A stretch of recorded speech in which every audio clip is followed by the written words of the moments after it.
So since I'm not allowed out very often, I didn't have any masks in my car, so I'm digging around in the man-mobile, and I found my 7-year-old's mask on the floor.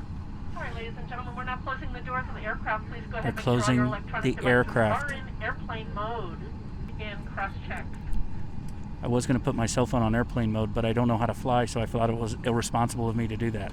Yeah, I'm not the favorite son, but I'm the one who's been here all along. 'Cause every time the push comes to shove, I'm climbing over you too. I don't know if you guys are going to be able to see that down there, but that is actually Lake Touchamahiny. Lake Touchamahiny, right down there.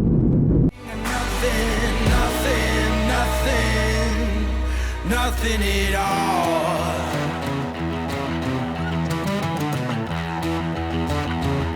I don't want nothing at all. If you've ever wanted to ride in an elevator from the 1930s, I don't. This is my hotel, the Radisson. It's a little dated, but it's clean. At least the rooms are clean. I guess that's all that matters, right?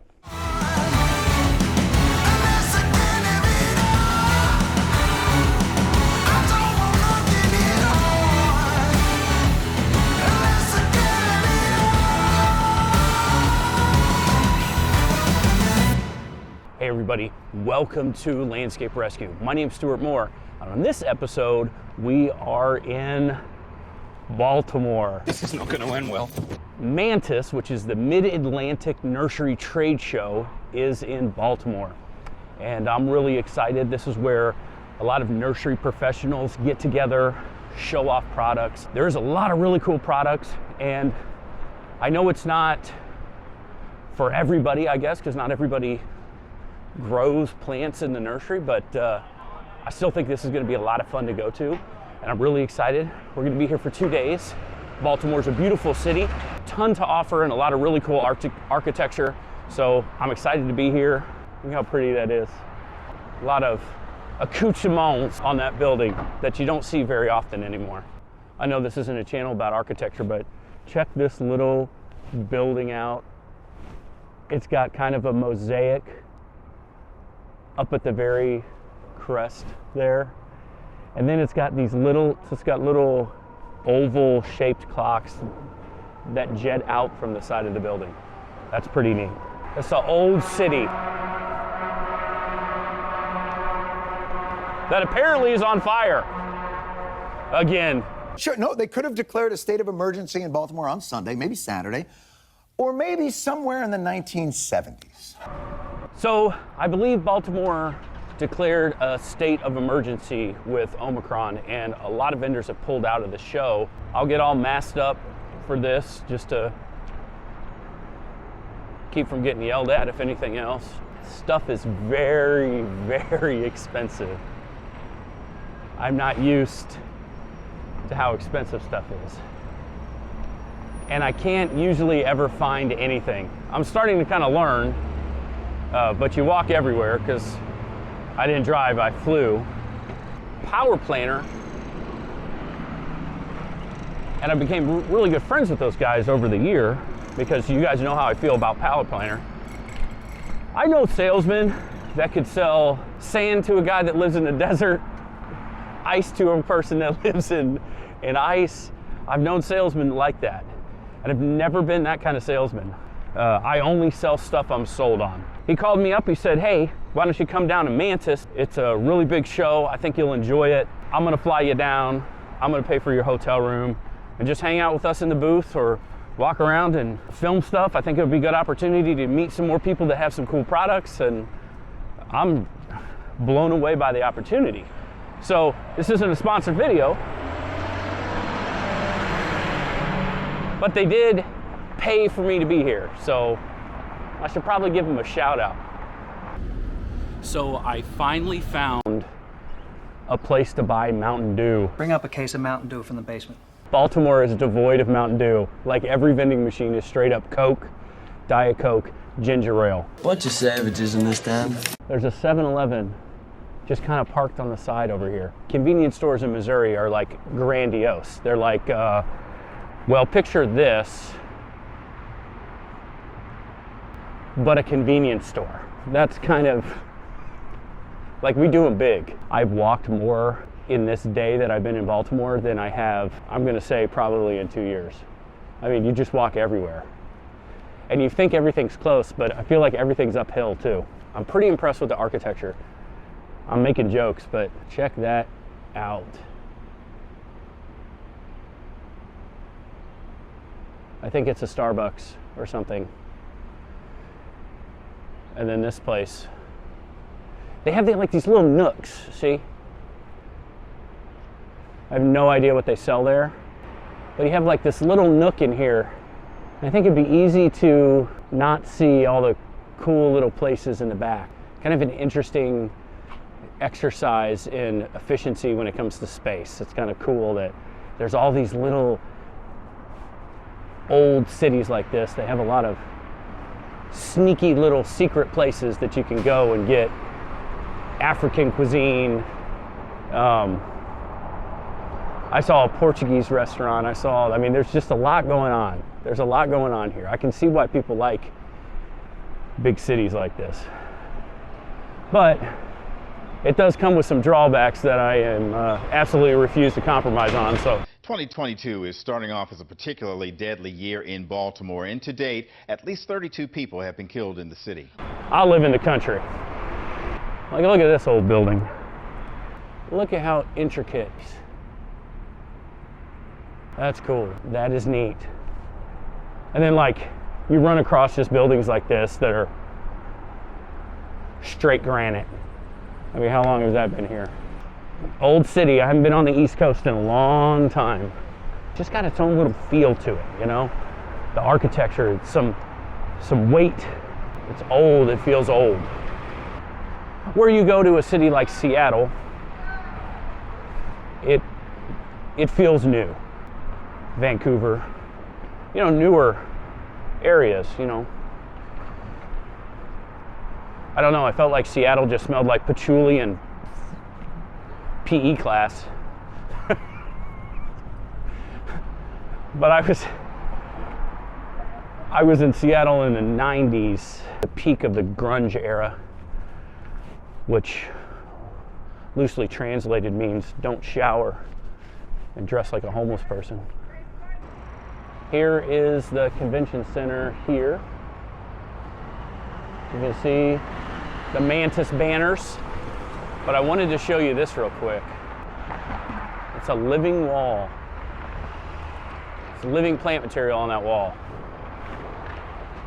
So I'm gonna sneak over there and we're gonna look at it. Absolutely stunning. Looks like there's some different types of sedum in there. And some grasses, maybe some Hakanakloa, the Japanese forest grass, maybe. If anybody lives in Baltimore and knows what's on that wall, that would be really cool to find out. But I'm just looking at it and trying to identify stuff from way down here. It's 1, 2, 3, 4, 5, 6 stories tall. That living wall is 6 stories tall. So here, let's go through some landscaping real quick. I'll show you guys what I'm talking about. So you've got this huge bed right in front of this restaurant, and there's not a whole lot of complicated stuff in here, but it's filled with mass, right? There's a lot of landscaping in here, but it's not overly complicated. So let's look here. Catmint, variegated liriope, some knockout roses, some sort of, you know, like mop hydrangea or the large leaf hydrangea. Nandina domestica, or dwarf Nandina domestica here. If you can look, nice and thick. Pretty cool, because it's not overly complicated, right? There's not a whole lot going on here that's outside the box. Speaking of boxes, you have boxwoods all across the back here.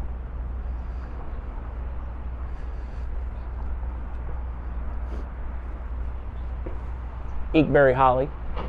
So we're still hanging out with a bunch of liriope down here, a bunch of variegated liriope.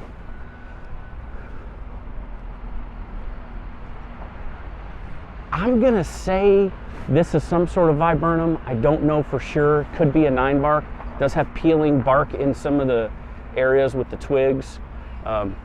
It's trimmed, so somebody's taking good care of this. And then inkberry again. Here's my thing with inkberry. Every place I've ever seen inkberry, you run into issues like this, where you have spots of inkberry missing. I stay away from inkberry for that very reason. Have that more formal Carl Forrester grass right up top. So pretty neat. Pretty cool, very simple landscape if you look at it, you know, and then a really pretty cherry tree. I don't know what type of cherry that is. A Yoshino, an Akabono, an Okami. I mean, it could be there's tons of cherries out there. And then maybe a service berry.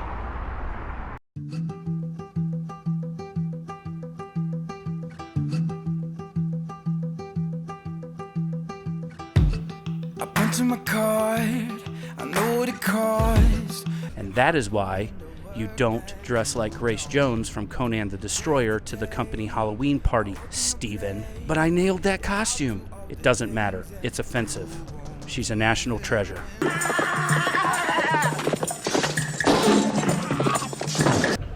All right, here we are. M.A.N.T.S. I just got registered. Yesterday we were here also, and I had the badge. And this morning I went to Naked Pilates and left it at the Pilates studio. So I think I just threw up a little in my mouth. I just threw up in here, people. I needed to get another badge. Don't tell anybody. M.A.N.T.S 2022. Pretty excited.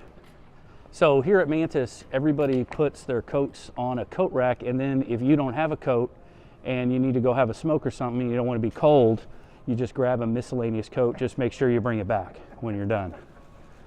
We're on the honor system here at M.A.N.T.S.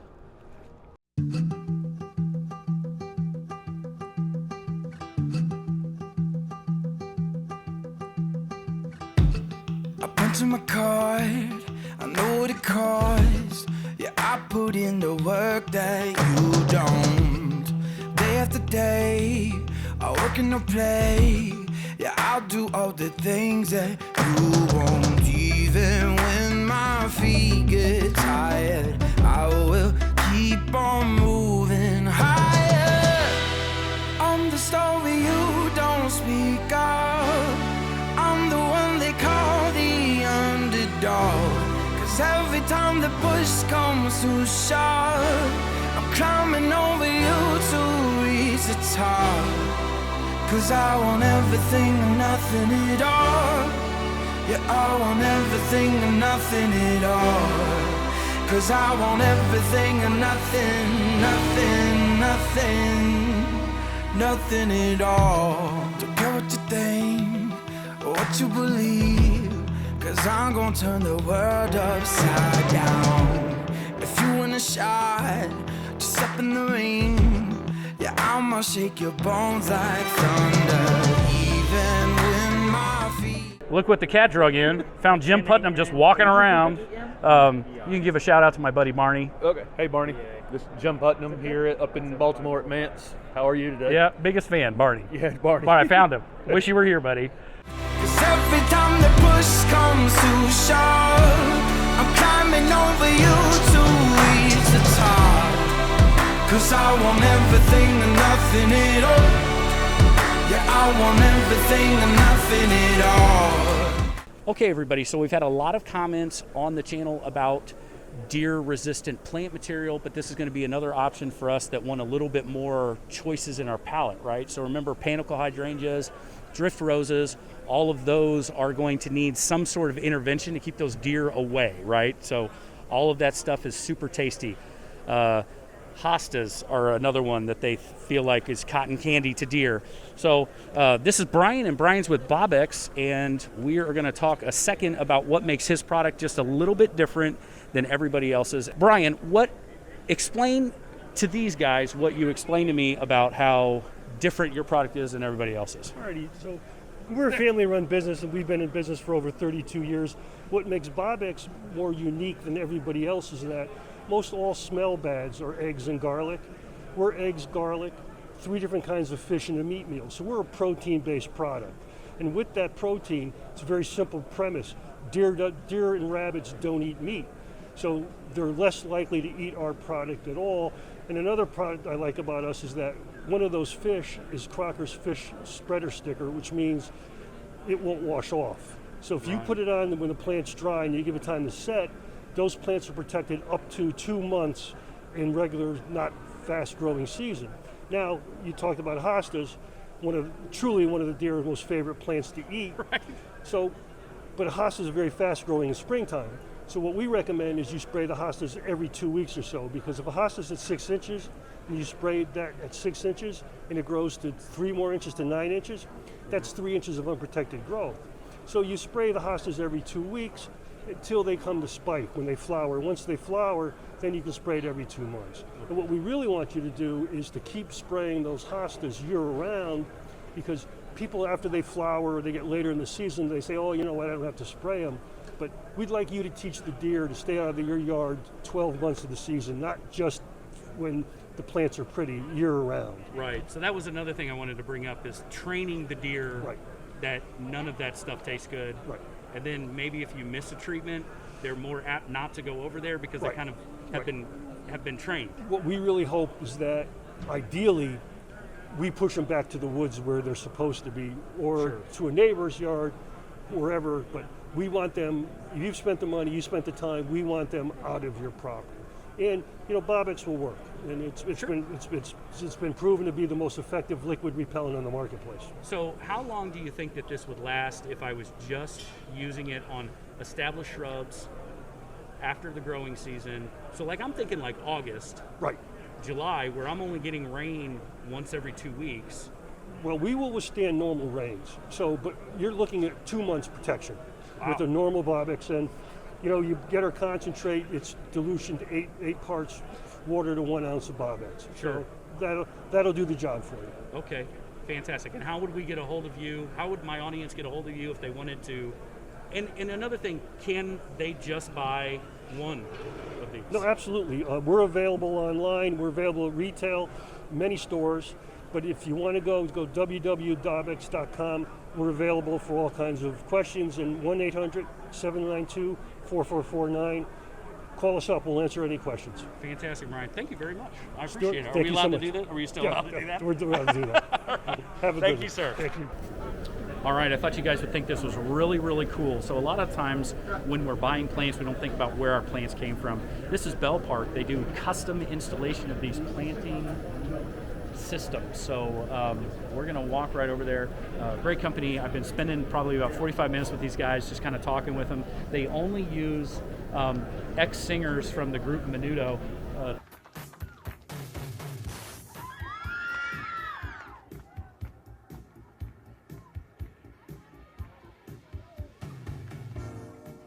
To work these trade shows, and it's fantastic. So let me show you real quick how this all works. My mic was in my pocket the entire time, so it's just gonna look like I'm just talking like Charlie Brown's mom. So I've got soil here. It cores out a void in my pot. I'm gonna put my plug into the pot, and then I'm gonna pull the soil that's on this circular table. It's like a Lazy Susan kind of, and then I'm gonna fill that with the pot. Then when I get right here, there's a conveyor belt that's going to be attached to this bottom piece here, and it's just going to kick it out. So it's got an arm on there that just kind of pops it out when it gets to this point. Then that conveyor can go wherever it goes, and it can be loaded onto a truck, and then that truck could go under to a spray system or something to that effect. But I thought this was really cool, and I thought it'd be really awesome to show you these trade shows that have nothing but professionals kind of shopping here. I mean, some of these systems, you can't speculate on a price on some of these systems. This is a Meyer, because they customize them to every single grower's particular, but this system is in the third largest greenhouse, and its only customer is Home Depot. That's all they supply. So it's the third largest supplier, and they shot some video down there. It was really cool to watch. So I'm gonna put a link of that in the description so you can kind of look at some of this stuff, because it's kind of the how is it made kind of things. Very cool. All right. All right, so I wanted to show you guys this real quick. Now, I understand a lot of the audience on my particular YouTube channel, we're homeowners, we don't do a lot of mulching anymore. We're definitely not doing it on a commercial scale, but I did want to show you this because I thought this was super, super cool. These are attachments that you can put on your truck that are going to make mulching a whole lot easier, especially if you ever spent your entire afternoon in 105-degree weather hand shoveling or using those giant pitchforks to get mulch out of the truck. So this will actually feed a conveyor belt, which mounts on the truck, and then the conveyor belt will feed your wheelbarrow. So you put your wheelbarrow right here. And I got a larger version of that here. And you can take a look at this. This would be the back of the truck. If you looked out the rearview mirror, you would see this part here, and then it's got a giant kind of high tensile strength tarp that lays in the bed of the truck, and it will feed a conveyor belt back here. And then we have these blades that are going to turn and keep that mulch nice and fluffy. And the conveyor belt kicks it out right there. So kind of a cool thing. This product is called Mulchmate. So look it up. I'll try to put a description down below. There's a lot of really cool stuff, but again, for the landscaper, I'm pretty excited. I'm having a good time at the show. All right, guys, so now is the season for us to start our seeds indoors. We're doing a lot of indoor propagation, and I know I'm not talking about a whole lot of people at the show because I want to make it about quality, not quantity. And I walked past this booth a couple times and finally got to talk to somebody, had time to stop and shoot some video. So we're familiar with air pruning, right? So stopping that dominance, letting those dormant root nodes spring to life and then create more fibrous root growth. Well, these folks have came up with these specialized trays. If you can see these little holes that are going to air prune, and they're going to promote that fibrous root growth, which we all know fibrous root growth is going to be more efficient to anchor the plant. It's going to be more efficient to bring in more water and nutrients, because we think of plants as a business, right? So a good foundation for a business can support growth. They have a plethora of different types of pots, and they're touting 25%, 20 to 25% to 30% increased growth over the exact same cutting in a standard pot, right? So this is grower focused, but I make sure before I talk to any of these folks that I ask them if you guys could go to the website and buy individual trays and individual pots. And my buddy Wayne here that I just met says that you can do that on their website. Just need to go to the retail tab on their website. I'm going to leave a link below, but it's called Root Maker is the name of this company. The inventor of this is actually also the cultivator of the dynamite crepe myrtle, which I just learned that. That's pretty stinking cool because I've sold a ton of dynamites in my day. So anyway, lots of different products, lots of different ways to increase root development. So, all right, let's go to the next one. On a lighter note, these are marijuana pipes for giants. Yep, see, got a little lid here. Oh, I better put that back. I'm a jerk. I don't want nothing, nothing at all. I don't want nothing at all, unless I can have it all. Nothing at all.